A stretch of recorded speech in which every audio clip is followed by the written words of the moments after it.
ഇന്ന് രാഹുൽ ഗാന്ധിയുടെ ഒരു പ്രോഗ്രാം ഉണ്ടായിരുന്നു പ്രയാഗ്രാജിൽ വെച്ചിട്ട്. അതായത് വിദ്യാർത്ഥികളുടെ പ്രശ്നങ്ങളും കാര്യങ്ങളൊക്കെ സംബന്ധിച്ച്, അല്ലെങ്കിൽ നീറ്റ് പരീക്ഷ ഇതുപോലത്തെ പരീക്ഷകളൊക്കെ എങ്ങനെയാണ് ഹൈജാക്ക് ചെയ്യപ്പെടുന്നത് എന്നൊക്കെ പറഞ്ഞിട്ടുള്ള ഒരു വിദ്യാർത്ഥി പ്രക്ഷോഭത്തിൻ്റെ ഭാഗമായിട്ടുള്ള ഒരു പ്രോഗ്രാമായിരുന്നു. ഒരുപാട് പിള്ളേർ, പ്രത്യേകിച്ച് ജെൻസി അവിടെ അണിഞ്ഞിട്ടുള്ളൊരു പ്രോഗ്രാം. നമ്മളിതിനു മുമ്പും ഇതേപോലത്തെ ഒരു പ്രോഗ്രാം കോട്ടയിൽ വെച്ച് നടന്നിരുന്നു, അതുപോലെ തന്നെ ജാർഖണ്ഡിൽ വെച്ച് നടന്നിരുന്നു. ഇതിപ്പോൾ അതിൻ്റെ ഭാഗമായിട്ടുള്ള മൂന്നാമത്തെ പ്രോഗ്രാമാണ്. നിങ്ങൾ കേട്ടിട്ടുണ്ടാവും ഛാത്രോം കി ഗൂഞ്ച് എന്ന് പറഞ്ഞിട്ടുള്ള ഒരു പ്രോഗ്രാമാണ്. അപ്പം ഇന്ന് അത് ഉത്തർപ്രദേശിലെ പ്രയാഗ്രാജിൽ വെച്ചിട്ടാണ് നടന്നത്. അപ്പോൾ പുള്ളി അവിടെ കുറച്ച് കാര്യങ്ങൾ പ്രസൻറ്റ് ചെയ്യുന്നുണ്ട്, പിന്നെ കുറച്ച് പിള്ളേരുടെ അനുഭവങ്ങൾ അവർ വന്ന് പറയുന്നുണ്ട്. അപ്പോൾ അതിൻ്റെ ഒരു മലയാളം ട്രാൻസ്ലേഷനാണ് നമ്മൾ പറയുന്നത്. കാരണം ഇത്തരം പ്രോഗ്രാമുകൾ ഹിന്ദിയിലും ഇംഗ്ലീഷിലും ആകുമ്പോൾ കുറേ പേർക്ക് ഇത് മനസ്സിലാവാറില്ല, എസ്പെഷ്യലി ഹിന്ദി ആവുന്ന സമയത്ത്. അപ്പോൾ അത് ട്രാൻസ്ലേറ്റ് ചെയ്തിട്ടാണ് നമ്മളിപ്പം പറയുന്നത്. ഈ പ്രോഗ്രാം തുടങ്ങുന്നത് തന്നെ ആദ്യമായിട്ട് ഈ ഛാത്രോം കി ഗൂഞ്ച് എന്ന് പറഞ്ഞിട്ടൊരു ഒരു പാട്ടുണ്ട്. ആ പാട്ടിലെ അതാണ് അതിൻ്റെ സ്റ്റാർട്ടിങ്. അങ്ങനെ പാട്ടും അതിൻ്റെ ആമുഖവുമാണ് ഈ ഒരു പ്രോഗ്രാമിൻ്റെ സ്റ്റാർട്ടിങ്ങിൽ കാണിക്കുന്നത്.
स्वागत कीजिए the voice of youth Shri Rahul Gandhi ji, everybody. അതായത് അഴിമതിക്കെതിരെയും അതുപോലെ തന്നെ യുവാക്കളുടെ അന്തസ്സിന് വേണ്ടിയും പോരാടുന്ന വിദ്യാർത്ഥി ശബ്ദം ഉയർത്തിക്കാട്ടുന്ന ഛാത്രോം കി ഗൂഞ്ച് എന്ന പാശ്ചാത്യ ഗാനമാണ് ഇതിൻ്റെ പിന്നിൽ ആദ്യം വരുന്നത്. അതിനുശേഷം രാഹുൽ ഗാന്ധിയുടെ സംസാരം സ്റ്റാർട്ട് ചെയ്യണം അവിടുന്ന്. നമസ്കാർ. How are you? How is Prayagraj? എല്ലാവർക്കും നമസ്കാരം. പ്രയാഗ്രാജ് എങ്ങനെയുണ്ട്? നിങ്ങളുടെ ഈ ഊഷ്മളമായിട്ടുള്ള സ്വാഗതത്തിനും സ്നേഹത്തിനും നന്ദി. പ്രയാഗ്രാജ് എൻ്റെ കുടുംബത്തിൻ്റെ വീടാണ്. ഇവിടെ വരാൻ കഴിഞ്ഞതിൽ എനിക്ക് വലിയ സന്തോഷമുണ്ട്. അലഹബാദ് യൂണിവേഴ്സിറ്റി രാജ്യത്തെ ഏറ്റവും മികച്ച ഉന്നത വിദ്യാഭ്യാസ കേന്ദ്രങ്ങളിൽ ഒന്നായിരുന്ന ഒരു കാലമുണ്ടായിരുന്നു. ഇപ്പം അങ്ങനെയല്ല കേട്ടോ. ഇന്ന് വൈകുന്നേരം നിങ്ങളുടെ 3 കാര്യങ്ങളെക്കുറിച്ചാണ് ഞാനിവിടെ സംസാരിക്കാൻ ആഗ്രഹിക്കുന്നത്. ഒന്ന്, നിങ്ങളുടെ വേദന, നിങ്ങളുടെ പെയിൻ, നിങ്ങളുടെ ഇപ്പോഴത്തെ അവസ്ഥ. രണ്ടാമതായിട്ട് നിങ്ങളുടെ ഡാറ്റ. മൂന്നാമതായിട്ട് നിങ്ങളുടെ സമ്പത്ത്. സമ്പത്ത് എന്ന് പറഞ്ഞാൽ നിങ്ങൾ കൈവശം വെച്ചിട്ടുള്ള സമ്പത്തല്ല, മറിച്ച് നിങ്ങൾക്ക് അവകാശപ്പെട്ടത് എന്നാൽ മറ്റുള്ളവർ കൈവശപ്പെടുത്തിയതുമായിട്ടുള്ള സമ്പത്തിനെ കുറിച്ചാണ് നമ്മൾ സംസാരിക്കാൻ പോകുന്നത്. ഇന്ത്യയിലെ യുവജന ശേഷിയുടെ ഡാറ്റയെ പറ്റി ആദ്യം സംസാരിക്കാം. നിങ്ങളാണ് ഇന്ത്യയുടെ കരുത്തും ഭാവിയും. ഇന്ത്യയിൽ 40 കോടിയോളം ഊർജ്ജസ്വലരായിട്ടുള്ള യുവാക്കളുണ്ട്. ചൈനക്കോ അമേരിക്കക്കോ റഷ്യക്കോ ഇന്ത്യയുടെ ഈ യുവജന ശേഷിയുടെ കിടപിടിക്കാനാവാത്ത അത്രയും അധികം നമ്മളാണ് ഇപ്പോൾ ഉള്ളത്. 21ാം നൂറ്റാണ്ടിൽ രാജ്യത്തിൻ്റെ പുരോഗതി 2 കാര്യങ്ങളെ അടിസ്ഥാനമാക്കിയിട്ടാണുള്ളത്. ഒന്ന് നമ്മുടെ ജെൻസി അല്ലെങ്കിൽ യുവത്വം, അതായത് യുവജന ശേഷി, പ്ലസ് രണ്ടാമത് ഡാറ്റ. ഇത് രണ്ടും കൂടി കൂടുമ്പോഴാണ് 21ാം നൂറ്റാണ്ടിലെ സാമ്പത്തിക വ്യവസ്ഥ ഉണ്ടായി വരുന്നത്. അപ്പം ഓരോ ഇന്ത്യക്കാരനും പ്രതിദിനം 1 GB ഡാറ്റ ഉപയോഗിക്കുന്നുണ്ട്. ഇപ്പം ഓൾമോസ്റ്റ് നമ്മളെല്ലാവരുടെ കയ്യിലും ഫോണുകളുണ്ട്. ഏകദേശം 1 GB ഡാറ്റ ഉപയോഗിക്കുന്നുണ്ട്. ഡാറ്റയാണ് ഇന്ത്യയുടെ ഏറ്റവും വലിയ സ്വത്ത്. നിങ്ങളുടെ ഡാറ്റ ഇല്ലാതെ AI പ്രവർത്തിക്കുക പോലും കഴിയില്ല. 20ാം നൂറ്റാണ്ടിൽ പെട്രോളും എഞ്ചിനുകളുമായിരുന്നു രാജ്യത്തെ സാമ്പത്തിക നയത്തിനെ ചുക്കാൻ പിടിച്ചതെങ്കിൽ 21ാം നൂറ്റാണ്ടിൽ അത് ഡാറ്റയും AIയുമാണ് ഈ ഒരു സാമ്പത്തിക ഉന്നമനം നമുക്കുണ്ടാക്കി തരുന്നത്. രണ്ടാമതായിട്ട് പിന്നെ പറയുന്നത് വ്യവസ്ഥാപിത ചതിക്കുഴികളും വിദ്യാർത്ഥികളുടെ ദുരിതവും. നിങ്ങൾക്ക് വലിയ ശേഷിയും ഡാറ്റയും ഉണ്ടെങ്കിലും നിലവിലെ സിസ്റ്റം നിങ്ങളെ ഒരു ചക്രവ്യൂഹത്തിൽ തടവിലാക്കിയിരിക്കുകയാണ്. ലക്ഷക്കണക്കിന് രൂപ ചെലവഴിച്ച് കുടുംബങ്ങൾ നിങ്ങൾക്ക് ബിരുദാനന്തര ബിരുദങ്ങൾ നേടിത്തരുന്നു. എന്നാൽ ഈ സർട്ടിഫിക്കറ്റുകൾ തൊഴിൽ ഉറപ്പ് നൽകുന്നില്ല. 1000 യുവാക്കളിൽ 12 പേർ മാത്രമാണ് സ്ഥിര ജോലി ഇന്ത്യയിൽ ചെയ്യുന്നത്. അതേസമയം നിങ്ങളുടെ data Jio, Adani, Facebook, Google തുടങ്ങിയ കോർപ്പറേറ്റ് ഭീമന്മാർക്ക് നിങ്ങൾ കൈമാറുന്നുണ്ട്. റീലുകളിലൂടെ സന്ദേശങ്ങളിലും നിങ്ങൾ കുടുക്കിയിട്ടിട്ടുണ്ട് നിങ്ങളെ. ബ്ലിങ്കിറ്റ്, ഊബർ തുടങ്ങിയ താൽക്കാലിക കരാർ ജോലിയാണ് ഏറ്റവും കൂടുതൽ ആൾ ഇപ്പം ഇന്ത്യയിൽ ചെയ്തിരിക്കുന്നത്. വിദ്യാർത്ഥികളുടെ അനുഭവ സാക്ഷ്യത്തിനെ പറ്റിയാണ് പിന്നെ സംസാരിക്കുന്നത്. അതായത് അജയ് രാഘവും അവിനാഷും UP-യിലെ SI പരീക്ഷാർത്ഥികളാണ് ഇവർ രണ്ടുപേരും. പിന്നെ ഇവരുടെ കാര്യങ്ങൾ പറയണം. അതിൽ അജയ് രാഘവ് പറയുന്നത് 2020-2021 UP പരീക്ഷയിൽ വൻ ക്രമക്കേടുകൾ നടന്നു. രാജ്യവ്യാപകമായിട്ട് വ്യാജ ഉദ്യോഗാർത്ഥികളെക്കുറിച്ചുള്ള തെളിവുകൾ നൽകിയിട്ടും ബോർഡ് റിക്രൂട്ട്മെൻറ്റ് പൂർത്തിയാക്കി. 2025 പരീക്ഷയ്ക്ക് ഞാൻ വർഷങ്ങളോളം പഠിച്ചു. എന്നാൽ നോർമലൈസേഷൻ മാർക്കുകൾക്കും അതുപോലെ തന്നെ ഫോർമുലകളും UP പോലീസ് റിക്രൂട്ട്മെൻറ്റ് ബോർഡ് രഹസ്യമാക്കി വെച്ചു.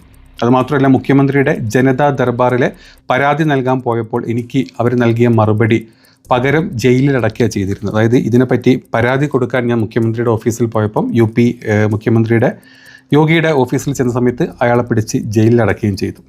പിന്നെ അവിനാഷ് എന്ന് പറഞ്ഞിട്ടുള്ള മറ്റൊരു വിദ്യാർത്ഥി പറയുന്നത്, ചോദ്യപേപ്പർ ചോർച്ചയേക്കാൾ വലിയ അഴിമതിയാണ് നോർമലൈസേഷൻ.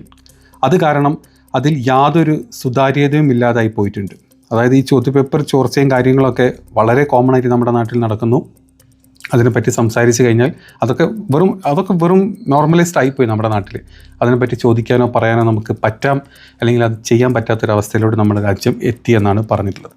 പിന്നെ വൈകുന്ന നിയമങ്ങളും മാനസിക സമ്മർദ്ദങ്ങളെ പറ്റി സംസാരിക്കുന്നുണ്ട്. അത് പറയുന്നത് അവിനാഷ് എന്ന് പറഞ്ഞിട്ടുള്ള ഒരു വിദ്യാർത്ഥിയാണ്. 2018 മുതൽ ഞാൻ അധ്യാപക നിയമനത്തിനായി തയ്യാറെടുക്കുന്നുണ്ട്. ഒഴിവുകൾ ഉണ്ടായിട്ടും പുതിയ വിജ്ഞാപനങ്ങൾ ഇറക്കുന്നില്ല. RO, ARO പോലുള്ള പരീക്ഷാ ചോദ്യ പേപ്പറുകൾ സ്ഥിരമായിട്ട് ചോരുന്നുണ്ട്. ആരും ചോദ്യം ചെയ്യുന്നില്ല. ചോദ്യം ചെയ്തു കഴിഞ്ഞാൽ തന്നെ അതിന് മറുപടി എനിക്ക് കിട്ടുന്നില്ല. വർഷങ്ങളുടെ അധ്വാനമാണ് നിമിഷ നേരം കൊണ്ട് ഇല്ലാതാകുന്നത്. പരീക്ഷകൾ റദ്ദാക്കുമ്പോൾ കുടുംബത്തോട് എന്ത് പറയണമെന്നും പോലും അറിയാതെ യുവാക്കൾ കടുത്ത മാനസിക വിഷമത്തിലാണ് ഇപ്പോൾ ഉള്ളത്. അത് കഴിഞ്ഞ് അജയ് രാഘവ് എന്ന് പറഞ്ഞൊരു കുട്ടി പറയുന്നത്, UP-യിലെ പ്രധാന പരീക്ഷാ ചോർച്ചകൾ എണ്ണി പറയുന്നുണ്ട്. ഈ ഒരു കുട്ടി ഇതിൽ പറയുന്നുണ്ട്.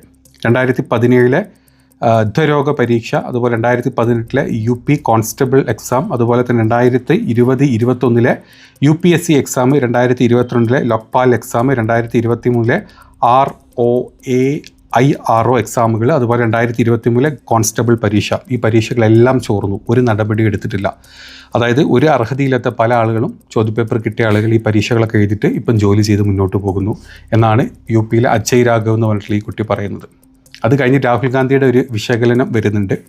അടുത്ത 5 തൊഴിൽ വാതിലുകളെ പറ്റിയാണ് പറയുന്നത്. അതായത് 1, യുവാക്കൾക്ക് ജോലി ലഭിക്കാത്തതിൻ്റെ മറ്റ് 5 കാരണങ്ങൾ. 1, മാനുഫാക്ചറിങ്, അതായത് ഉൽപ്പാദന മേഖല. നോട്ട് നിരോധനവും തെറ്റായിട്ടുള്ള GSTയും കാരണം ചെറുകിട നിർമ്മാണ ശാഖകൾ ഏകദേശം മൊത്തത്തിൽ തകർന്നിട്ടുണ്ട് രാജ്യത്ത്. ചൈനയും ബംഗ്ലാദേശും ഈ വിപണി ഓൾമോസ്റ്റ് കൈയടക്കി കഴിഞ്ഞിട്ടുണ്ട്. പിന്നെ സംരംഭകത്വം, അതായത് ബാങ്കുകൾ വിദ്യാർത്ഥികൾക്ക് ചെറുകിട ബിസിനസ്സുകൾക്കും വായ്പ ഇപ്പം നൽകുന്നില്ല. മറിച്ച് വൻകിട കോർപ്പറേറ്റുകൾക്ക് ലക്ഷക്കണക്കിന് കോടികളാണ് വായ്പ നൽകുന്നത്. പിന്നെ വരുന്നത് സർക്കാർ ജോലികളാണ്. ചോദ്യപേപ്പർ ചോർച്ചയും വൈകലും കാരണം 150-ൽ ഒരാൾക്ക് മാത്രമാണ് ഇപ്പം ജോലി ലഭിക്കുന്നത്. ഇനി പൊതുമേഖല, അതായത് പബ്ലിക് സെക്ടേഴ്സ് എടുക്കുകയാണെങ്കിൽ റെയിൽവേ, വിമാനത്താവളങ്ങൾ, തുറമുഖങ്ങൾ, BSNL തുടങ്ങിയ എല്ലാ കമ്പനികളും, സർക്കാർ കമ്പനികളും സ്വകാര്യവൽക്കരിക്കപ്പെട്ടു. അത് കാരണം സർക്കാർ തൊഴിലവസരങ്ങൾ അവിടെ നിന്നും ഇല്ലാണ്ടായി. പിന്നെ കോർപ്പറേറ്റ് ആൻഡ് IT മേഖലകളെ പറ്റി എടുക്കുകയാണെങ്കിൽ ഉപഭോക്തൃ ഡാറ്റ ഉപയോഗിച്ചിട്ടുള്ള AI സാങ്കേതിക വിദ്യയുടെ വളർച്ച കോർപ്പറേറ്റ് ജോലികളെ പരിമിതപ്പെടുത്തി. പിന്നെ AIയുടെ ഏറ്റവും കൂടുതൽ ഹബ്ബായിട്ട് മാറുന്നത് ഇന്ത്യയല്ല, മറ്റ് അമേരിക്കൻ, യൂറോപ്യൻ, മറ്റ് ഏഷ്യൻ ചെറിയ രാജ്യങ്ങളുണ്ട്. ഫിലിപ്പീൻസ്, തായ്ലാൻഡ്, തായ്വാൻ ഇത്തരത്തിൽ രാജ്യങ്ങളിലോട്ട് കൂടുതൽ AI സെക്ടേഴ്സ് മാറാൻ തുടങ്ങി, ഇന്ത്യയിൽ നിന്ന് വിട്ടുപോകാൻ തുടങ്ങി. അപ്പോൾ ഈ 5 കാര്യങ്ങളെ പറ്റി രാഹുൽ ഗാന്ധി പിന്നെ പറഞ്ഞു. ഇനി പാറ്റ്നയിലെയും അതുപോലെ തന്നെ അലഹാബാദിലെയും വിദ്യാർത്ഥികളുടെ പ്രതികരണം കാണിക്കുന്നുണ്ട് ഇതിൽ. അതായത് ഈ സിസ്റ്റം, അധികാര വ്യവസ്ഥനെ പറ്റിയാണ് പറയുന്നത്. ആദ്യം ഈ സിസ്റ്റം ചില കോർപ്പറേറ്റുകളെ മാത്രം സമ്പന്നരാക്കുന്നുണ്ട്. കഴിഞ്ഞ 10 വർഷത്തിനുള്ളിൽ അദാനിയുടെ സ്വത്ത് 30 മടങ്ങ് വർദ്ധിച്ചു. രാഷ്ട്രീയ ആധികാരിക കേന്ദ്രീകരിക്കപ്പെടുകയും അതുപോലെ തന്നെ RSS അനുകൂലികൾ സ്ഥാപനങ്ങളുടെ തലപ്പത്ത് എത്തുകയും ചെയ്തു. നമുക്കെല്ലാവർക്കും അറിയുന്ന കാര്യമാണ് ഏത് രീതിയിലാണ് RSS ഇന്ത്യയിലെ വിദ്യാഭ്യാസ രംഗം കീഴടക്കിക്കൊണ്ടിരിക്കുന്നത് എന്നുള്ളത്. നമ്മുടെ ഇവിടുത്തെ VC നിയമനങ്ങൾ പോലും നമുക്കതിൽ എടുത്തു കാണാൻ പറ്റുന്ന കാര്യങ്ങളാണ്. ഇനി പാറ്റ്നയിലെ ഒരു വിദ്യാർത്ഥി പറഞ്ഞിട്ടുള്ള പ്രതിഷേധങ്ങൾ, അതായത് ഹിമാൻഷു കുമാർ എന്ന് പറഞ്ഞിട്ടുള്ള ഒരു കുട്ടിയാണ് പറഞ്ഞത് പാറ്റ്ന യൂണിവേഴ്സിറ്റിയിലുള്ള കാര്യം പറഞ്ഞിട്ടുള്ളത്. പേപ്പർ ചോർച്ചയ്ക്കെതിരെ ജൂലൈ 2022 പാറ്റ്നയിൽ നടന്ന ഒരു രാജ്ഭവൻ മാർച്ചിനിടെ പോലീസ് കുട്ടികൾക്ക് നേരെ ലാത്തി വീശുകയും കണ്ണീർ വാതകം ഉപയോഗിക്കുകയും ചെയ്തു. പരിക്കേറ്റ എന്നെ വൈദ്യസഹായം പോലും നൽകാൻ മണിക്കൂറുകളോളം കസ്റ്റഡിയിൽ എടുത്തു വെച്ചു എന്നാണ് ആ കുട്ടി പറഞ്ഞിട്ടുള്ളത്.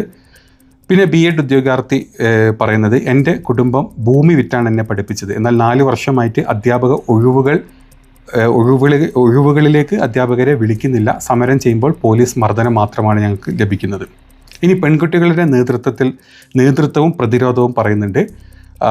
ഷഫത്ത് ഫൈസി, അതായത് vice president Patna university student യൂണിയൻ്റെ വൈസ് പ്രസിഡൻ്റാണ് പിന്നെ സംസാരിച്ചിട്ടുള്ളത്. പെൺകുട്ടികളെ വീട്ടിൽ പോരാടുകയാണ് അവരൊന്ന് പഠിക്കാൻ വിടണമെന്നും പറഞ്ഞിട്ട്. എന്നാൽ പിന്നീട് പേപ്പർ ചോർച്ചയും പോലീസിൻ്റെ നടപടികളും നേരിടേണ്ടി വരുന്നു. എങ്കിലും വിദ്യാർത്ഥികളുടെ അവകാശങ്ങൾക്കായി ഞങ്ങൾ പോരാടും. ഞങ്ങൾ അതുകൊണ്ട് തന്നെ വീട്ടിൽ നിന്ന് ഞങ്ങളെ പുറത്തോട്ട് വിടാത്തൊരവസ്ഥയിൽ ഇപ്പം എത്തിയിട്ടുണ്ട് എന്നാണ് ഈ ഒരു കുട്ടി പറയുന്നത്. പിന്നെ അലഹബാദ് യൂണിവേഴ്സിറ്റിയിലെ മറ്റ് പ്രശ്നങ്ങളെപ്പറ്റി സംസാരിക്കുന്നുണ്ട്. കുനാൽ പാണ്ഡെ എന്ന് പറഞ്ഞ സഹവിദ്യാർത്ഥികളാണ് അതിനെപ്പറ്റി സംസാരിച്ചിട്ടുള്ളത്. അതായത് അലഹബാദ് യൂണിവേഴ്സിറ്റിയിൽ ഫീസ് 400% വർദ്ധിപ്പിച്ചു, സീറ്റുകൾ 50% കുറയ്ക്കുകയും ചെയ്തു. ലൈബ്രറികളും കുടിവെള്ള സൗകര്യങ്ങളും തകർന്നു കിടക്കുകയാണ്. അവകാശങ്ങൾക്കായി ശബ്ദമുയർത്തുമ്പോൾ വിദ്യാർത്ഥികൾക്കെതിരെ FIR-ഉം സസ്പെൻഷനുമാണ് അധികാരികൾ നൽകിക്കൊണ്ടിരിക്കുന്നത്. ഇത്രയും പറഞ്ഞു. പിന്നെ അവസാന സന്ദേശമായിട്ട് രാഹുൽ ഗാന്ധി പിന്നെ സംസാരിക്കുന്നുണ്ട്. അതായത് അതിൻ്റെ പ്രോഗ്രാമിൻ്റെ ഒരു ഉപസംഹാരം എന്നുള്ള രീതിയിൽ, നിങ്ങളുടെ ശബ്ദമുയർത്തി ഇരുട്ടിൽ വെളിച്ചം തെളിയിക്കാൻ നിങ്ങൾക്ക് കഴിയും. എന്നാൽ ഒരു കാര്യം ഓർക്കുക, നമ്മുടെ പോരാട്ടം സത്യം, സ്നേഹം, അഹിംസ എന്നിവയിൽ അധിഷ്ഠിതമായിരിക്കണം. ഒരിക്കലും വെറുപ്പിനെയോ ആക്രമണത്തിൻ്റെയോ പാത നിങ്ങൾ സ്വീകരിക്കരുത്. നാം വ്യക്തികളെ വെറുക്കേണ്ടതില്ല, മറിച്ച് ഐക്യത്തോടെയും ഭരണഘടനാപരമായിട്ടുള്ള മാർഗങ്ങളിലൂടെയും ഈ തെറ്റായ സിസ്റ്റത്തെ മാറ്റി എഴുതണം. നീതിയുക്തമായിട്ടുള്ള പരീക്ഷകളും മെച്ചപ്പെട്ട വിദ്യാഭ്യാസത്തിനു വേണ്ടി നിങ്ങളുടെ പോരാട്ടത്തിൽ ഞാൻ എപ്പോഴും ഒപ്പമുണ്ടാകും. നിങ്ങൾക്കെപ്പോഴും എന്നെ വിളിക്കാം. നിങ്ങളുടെ ഏത് തരത്തിലുള്ള ഇത്തരത്തിലുള്ള പോരാട്ടത്തിലും ഞാൻ നിങ്ങളുടെ കൂടെ ഉണ്ടാവും എന്ന് പറഞ്ഞിട്ട് രാഹുൽ ഗാന്ധി ആ പ്രോഗ്രാമിൻ്റെ അവസാനം അവർ സെൽഫി എടുക്കുന്നുണ്ട്. വിദ്യാർത്ഥികൾ ഭയങ്കരമായിട്ടുള്ള സപ്പോർട്ടും, അതായത് ആ ഒരു ഏരിയയിലോട്ട് ഇന്ന് രാവിലെ ഇതിൻ്റെ ഒരു വാർത്ത വന്നിരുന്നു. അതായത് അവിടെ മൊത്തം മഴ പെയ്ത് ചളിയായി, ആ പ്രോഗ്രാം പൊളിഞ്ഞു പോയില്ലെങ്കിൽ ആരും വരില്ല എന്നുള്ള രീതിയിലുള്ള പ്രസ്താവനകളൊക്കെ വന്നിരുന്നു. പക്ഷേ വൈകുന്നേരം വിദ്യാർത്ഥികൾ അങ്ങോട്ട് ഇരച്ചെത്തിയിട്ടുണ്ട്. मोदी जी की फोटो दिखाई, अमित शाह जी की फोटो दिखाई, अदानी जी की दिखाई, मोहन भगवत की दिखाई, मगर नफरत नहीं करनी है, सिस्टम बदलना है. प्यार से, मोहब्बत से, नफरत से नहीं. सिस्टम को खत्म, टाटा बाय बाय करना है. आप सबका दिल से बहुत बहुत धन्यवाद. इस रिस्पांस के लिए धन्यवाद. और जो आप प्रोटेस्ट कर रहे हैं, जो आप अपने हक की लड़ाई लड़ रहे हैं, उसको आप करिए.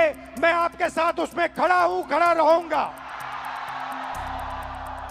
ആയിരക്കണക്കിന് വിദ്യാർത്ഥികളാണ് അവിടെ ഈ ഒരു പ്രോഗ്രാമിന് കൂടിയിട്ടുള്ളത്.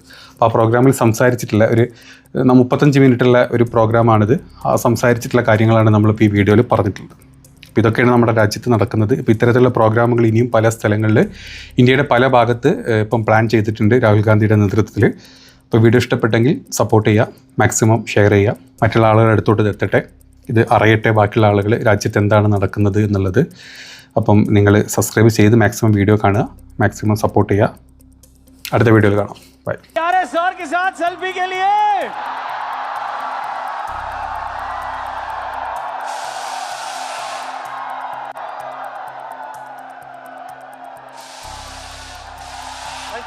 Thank you so very much.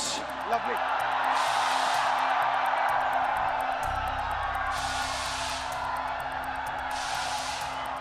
एक बार थोड़ा सा और शोर मचना चाहिए everybody.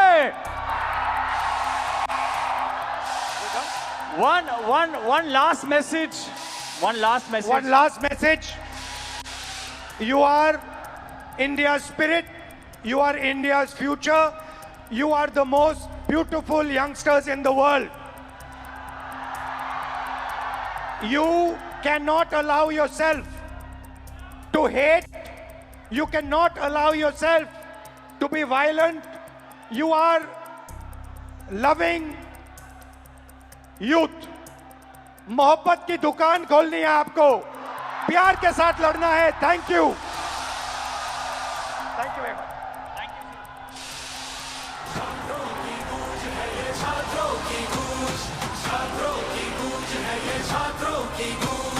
हमें सुधारनी है गलतियां बिके हुए ईमान की, हमें उठानी है वो बात जो युवा के सम्मान की, हमें संभालनी है राह कल के हिंदुस्तान की. बहुत हुआ चलो युवा, हाथ से हाथ जोड़ के जंजीर अन्याय की तोड़ के, झूठ तेरे सब धोखे और नहीं अब चल पाएंगे. कर युवा ख्वाब ये जल जाएंगे, सिंहासन वो हिल जाएंगे. युवा ख्वाब ये जल जाएंगे, सिंहासन वो हिल जाएंगे. छात्रों की गूंज है ये, छात्रों की गूंज, छात्रों की गूंज है ये, छात्रों की गूंज. सिस्टम बदलने के लिए